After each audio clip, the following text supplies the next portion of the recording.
Hello everyone, मैं हूं हरजोत कौर। बात करने जा रहे हैं कनाडा स्टडी वीज़ा पर। बहुत सारे सवाल स्टूडेंट्स के हमारे पास हैं कोर्सेज को लेकर, तो आज की वीडियो प्रॉपर रहेगी। जो स्टूडेंट +2 के बाद अप्लाई करने जा रहे हैं, चाहे कि ग्रेजुएशन के बाद, खासतौर पर बीएससी की बात करें, उन स्टूडेंट्स के भी ढेर सारे सवाल हमारे पास हैं। तो आज हम आपको ये बताने जा रहे हैं कि आखिर अगर आपने कनाडा स्टडी वीज़ा के लिए अप्लाई करना है, कौन कौन कोर्सेज के साथ आगे चलकर आपको जॉब की अपॉर्चुनिटीज़ भी ढेर सारी मिलने वाली हैं और पीआर को लेकर भी कोई परेशानी नहीं होने वाली। तो ध्यान से सुनिएगा आज की वीडियो, और आज ये पूरी जानकारी आपके साथ शेयर करेंगे स्टडीज केयर एजुकेशन से ब्रांच हेड अनीता भंडराल जी हमारे साथ हैं। और सबसे पहले आपको बता दूं कि स्टडीज केयर एजुकेशन जो कि पैन इंडिया इनकी ब्रांचेज हैं, अहमदाबाद में, इंदौर और हैदराबाद में भी है, और चंडीगढ़ में भी है, और पंजाब की बात करें तो जालंधर और लुधियाना में इनकी ब्रांचेज है। नंबर लगातार डिस्प्ले हो रहे हैं स्क्रीन पर। कोई भी सवाल आपका हो तो इन नंबर्स पर आप कॉल भी कर सकते हैं।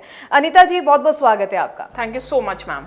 तो अनीता जी, आज के टाइम की अगर बात करें, कनाडा स्टूडेंट्स जाना चाहते हैं, लेकिन आजकल देखा यही जा रहा है कि स्टूडेंट्स कोर्सेज को लेकर थोड़े कंफ्यूज जरूर हैं कि आखिर कौन से कोर्सेज के हम सिलेक्शन करें, आगे चलकर कोई परेशानी ना हो। तो आप जरूर +2 के बाद स्टूडेंट कैसे कोर्स सिलेक्शन करें, ग्रेजुएशन के बाद, और बीएससी वाले तो कई स्टूडेंट्स की क्वेरीज हमारे पास है, तो एक एक कर इन सभी स्टूडेंट्स की जो ये कंफ्यूजन है इनको दूर कीजिए आप। जी, सो मैम, कनाडा की अगर मैं बात करूँ तो कनाडा में एक बहुत इम्पॉर्टेंट रोल प्ले करता है कोर्स रेलेवेंसी।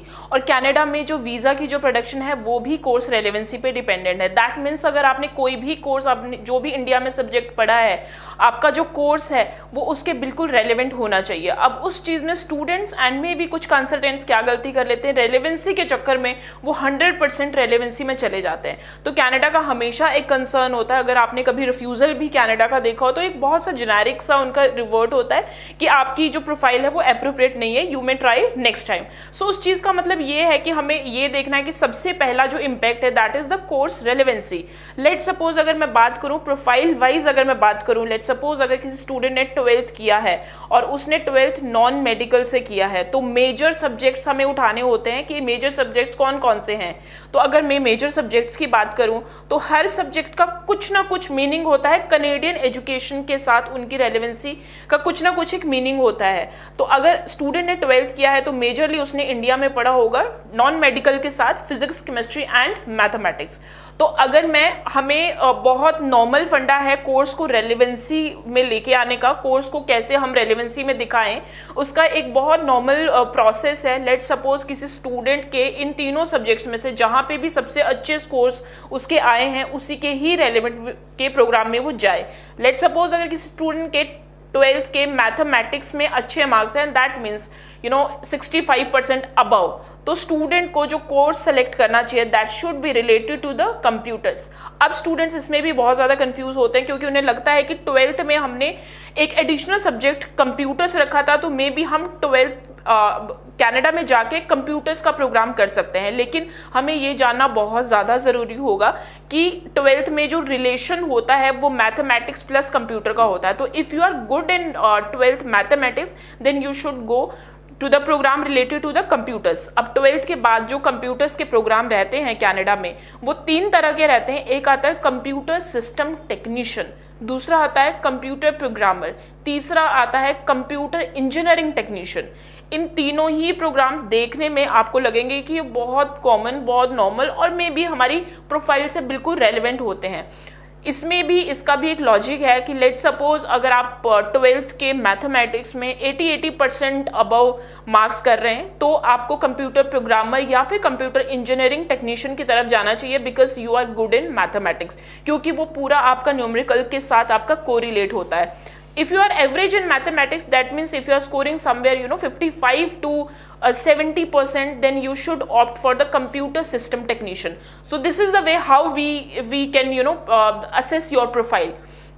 अगर इसमें आपको कोई भी कंफ्यूजन है तो हमारे नंबर्स हैं, लगातार आपको स्क्रीन में दिख रहे हैं, you can call us and you can discuss your profile. So अभी आगे चलते हैं कि अभी ये तो हमने 12th मैथमेटिक्स की बात करी। अभी अगर हम आगे चलते हैं कि what if the student is good in chemistry but उसके जो दूसरे सब्जेक्ट्स हैं उसमें एक एवरेज मार्क्स हैं और वो इंटरेस्टेड भी केमिस्ट्री के लिए ही होगा। तो अगर आप केमिस्ट्री में आपके अच्छे मार्क्स हैं तो उस वहाँ पे आपको जो प्रोग्राम्स आपके लिए रिलेट करेगा that is chemical engineering technician and chemical lab technician, दो तरह के प्रोग्राम है। केमिकल इंजीनियरिंग टेक्नीशियन, आपके कनाडा में किसी भी प्रोग्राम में अगर आपके सब्जेक्ट के साथ इंजीनियरिंग लगता है तो दैट मीन्स आपका वो main subject that is chemistry plus mathematics should be good, तो तब आप इंजीनियरिंग की तरफ जाएं। अगर आप सिर्फ केमिस्ट्री में ही अच्छे हैं then you can go for the chemical lab technician. अब अगर हम बात करते हैं फिजिक्स के related, if you are good in physics, so physics में आपके जो प्रोग्राम्स जाएंगे वो आपके जाते हैं electrical related to electromechanical engineering. जब भी आप इंजीनियरिंग के रिलेटेड प्रोग्राम देखें तो आपको दो सब्जेक्ट्स की कोर्स रेलेवेंसी बनानी पड़ेगी, that is the main subject and the mathematics. So ये हैं जो कि 12th नॉन मेडिकल वाले इस तरह से प्रोग्राम की असेसमेंट करते हैं। Actually this is the way how we assess your profile accordingly. So ये रही 12th नॉन मेडिकल की। उसके जी बिल्कुल। तो देखिए इस वीडियो के जरिए हमने ये मेजर जो आपके सवाल रहे, कई स्टूडेंट्स के हमारे पास सवाल आए, उन पर ही आपको ये हम माहिर सलाह जो आप तक पहुंचा रहे हैं। लेकिन फिर भी है जो स्टूडेंट्स की अलग अलग तरह की प्रोफाइल रहती है, तो और भी कोई स्टूडेंट्स के सवाल हो तो ज़रूर जो नंबर डिस्प्ले आप इस पर कॉल कर सकते हैं, पूरी जानकारी ले सकते हैं, या फिर जालंधर और लुधियाना में स्टडीज़ केयर एजुकेशन की जो ब्रांचेज हैं, ऑफिस है, वहाँ पर आप ज़रूर पहुँचिए, अपने डॉक्यूमेंट्स लेकर आइएगा ताकि अच्छी तरह से असेसमेंट की जा सके, आपकी प्रोफाइल के अकॉर्डिंगली आपको सूटेबल कोर्सेज जो है पता चल सके, ताकि जिन पर आप अप्लाई करें वीज़ा भी आपका आ सके, आगे चलकर वहां पर पहुंचकर आपको अच्छी अच्छी अपॉर्चुनिटीज मिल सके अपने फ्यूचर को ब्राइट करने के लिए। बहुत बहुत थैंक्स अनीता जी, ये ढेर सारी जानकारी आपने आज स्टूडेंट्स के साथ शेयर की। आगे भी हम इसी तरह से स्टूडेंट्स के जो सवाल अक्सर रहते हैं हमारे पास, आपसे जो है माहिर सलाह और स्टूडेंट्स को अवेयर करवाते रहेंगे ताकि स्टूडेंट्स सही सिलेक्शन के साथ ही आगे चले, पूरा प्रोसेस कंप्लीट करें और अपना